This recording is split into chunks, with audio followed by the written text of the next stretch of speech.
everybody. Delightful afternoon. Hit your little Chicago handshake. Shout out Malort. And some old style. Gonna hit your little deck tech today for Lathril, the elf guy.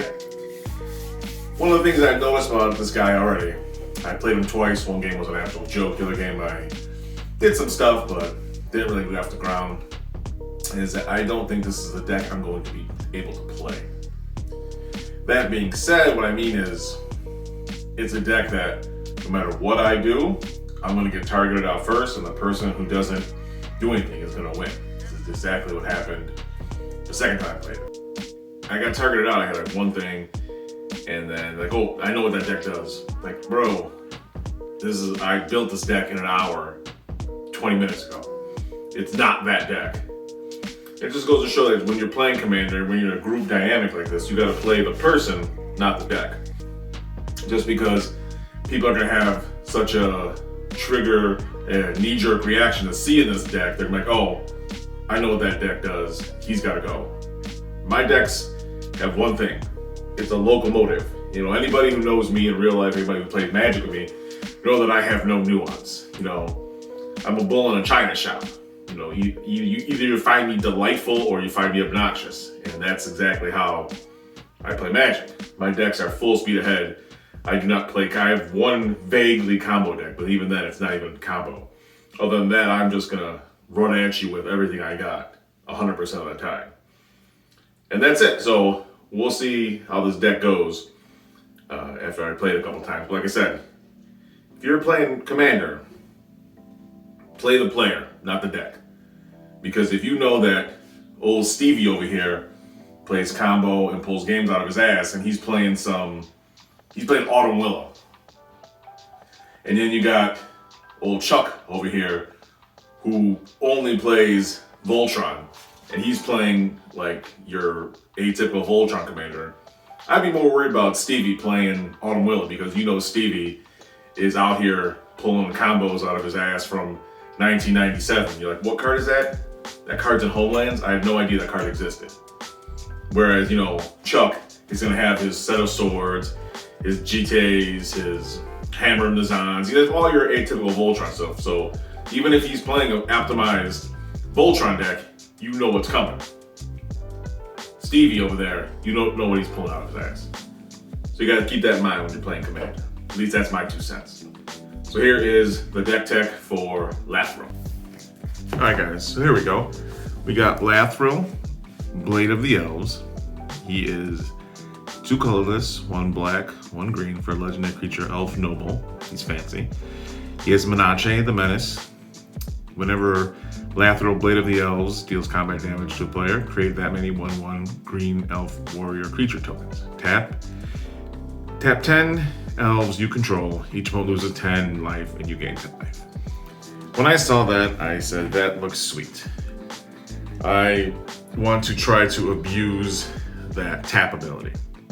Hopefully. We'll see what happens. I really like the fact that he has Menace. He costs 4, he should be able to get out early. You never know with my luck. But that's what we're doing. We're trying to create some tokens, get them through, get a bunch of tokens, and then try to get that ability off more than once. So here we go. 14 swamps. 16 forests. Groundbreaking, I know. Oh no. Here come the non-basic lands. We got Oran Reef the Vastwood, Path of Ancestry, Strip Mine, Grim Backwoods, Reliquary Tower, and Command Tower. There it goes. That's the mana base. Easy peasy lemon squeezy. So this wouldn't be an elf deck if I didn't lead off with the elves. So let's go in with the goons first. We got Golgari, Finebroker. Again, getting stuff back, getting some recursion. Spring Bloom Druid, Harrow on a Stick, Farhaven Elf, getting that land, and Wood Elves, getting you a land. Rex Sage, blowing stuff up. Null Mage Shepherd, hopefully blowing stuff up too. Then we got a newer card, Skemfar Shadow Sage. Ideally, you should have some elves in play, so he's either going to make each of your opponents lose life, or he's going to help you gain some life. I don't ever know why you go for the gain life rather than drain your opponents, but I'm sure there's a situation where you'd want that other one. Skemfire Avenger, drawing you some cards. Twin Blade Assassin, also drawing you some cards. Beast Whisperer, a card that I have never used to any extent.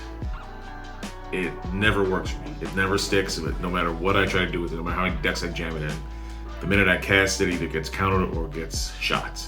So, however many times is hopefully the charm for this stupid card. Miara, Thorn of the Glade, again, hopefully drawing you some cards. Elvish Visionary, drawing cards. Rishkar, this is the whole section of mana dorks. Rishkar, Marwyn, Llanowar Elves, Llanowar Tribe, Elvish Mystic, Canopy Tactician, also an Anthem, Incubation Druid, Fyndhorn Elves, and Elves of Deep Shadow. Then we got Timberwatch Elf, hopefully pumping Lathril up. Numa, also hopefully pumping Lathril up.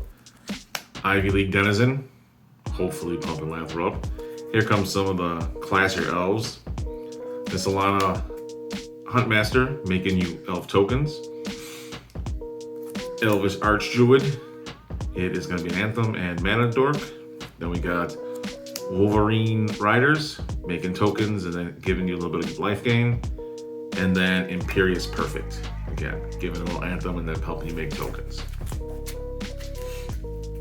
Now those are the dorks, so here's the rest of the deck. Got a little removal. Binding of the Old Gods. Again, it's gonna hopefully get a non-land permanent. Hopefully it sticks for you so you get all 3 modes.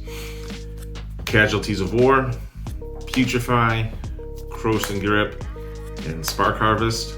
Hopefully I'll have some kind of tokens in play so I can cast this and get rid of a walker, a pesky creature. Then the only mana rocks I got here are Arcane Signet and Soul Ring, just because I don't want to have all my mana production tied to a body that can easily be board wiped. Freylays, making dorks, destroying things, drawing you cards. Growing Rights of Itlimoc, again, hopefully making mana. This here is a pure Kevin card, Dark Prophecy. Whenever a creature you control dies, draw a card and lose a life. I died to this card, but I don't care. If it draws me into things I'd rather have, then I'm okay with losing a life. I love that card so much. Then we got Wound Reflection and Archfiend of Despair. Pretty much the same card except one flies. So then, obviously, if you tap Lathril and have Wound Reflection or Archfiend out, you will double the life loss. So hopefully those things go off.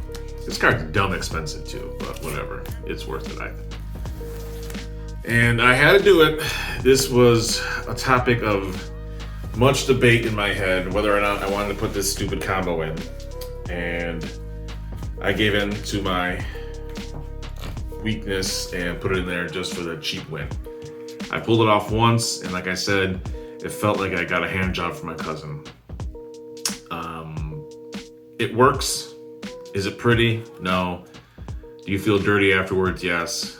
But hand job's a hand job, I guess. Skull Clamp, Read the Bones, Pack of the Serpent, Collective Uncon, Shamanic Revelations. Now, all 3 of these have the potential to draw you big cards. And herein is where I think the deck might sputter out. I have a lot of mana production, but I need to keep my hand filled. And so hopefully, I have enough card drawing elves to draw into one of these, to cast it, draw into another one of them, and just keep my hand full so I can have things to do for the entire game. Elven Ambush and Elvish Promenade make it tokens. Again, hopefully you want a lot of tokens in play for when this guy's out, and to keep him going. You want at least 10 out there so you can use his ability. Go away. All right, we got the Tims and we got the fake Tims. My good friends at the Commander Crew were asking, what are Tims and what are the fake Tims? The Lightning Greaves are the Tims. They are those Timbos known from rap videos and work sites alike.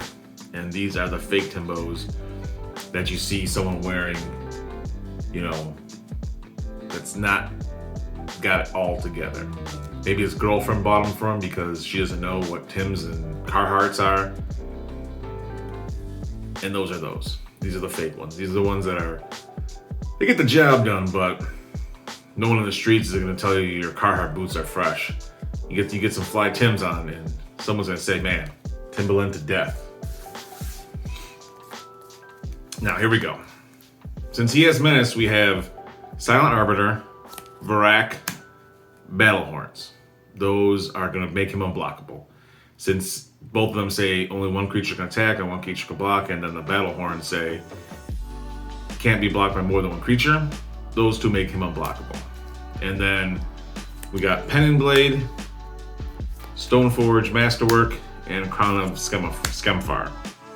All of them are going to give him a huge bonus in power and toughness, and so hopefully he'll be able to swing through, make elves, and then do the thing, do the little trick. We got Seedborn Muse, again, trying to get off that ability more than once. We have Great Oak Guardian, untapping all your creatures, letting him do it again. Benefactors, Draught, untapping all the creatures and making him do it again. Instill Energy, Staff of Domination, making him able to untap, hopefully do it again. There's a lot of ifs, ands, or buts in this deck. There's a lot of hopefullys going on, because like I said, I think this is going to be a deck that I'm just not going to be able to play. I think this is a deck that's just going to get me hated out. And rounding out, we got Illusionist Bracers and Rings of Brighthearth. Again, copying his ability. So that's that. That is the thing that we want to do with this deck. So hopefully he's out. You got Illusionist Bracers out or something. You do the thing. You cast Benefactor's Draught, do it again, or Great Oak Guardian, do it again, or Seedborn Muse, do it again. And then you have this in play or that in play. So you optimize. That's the best way to take advantage of said jank.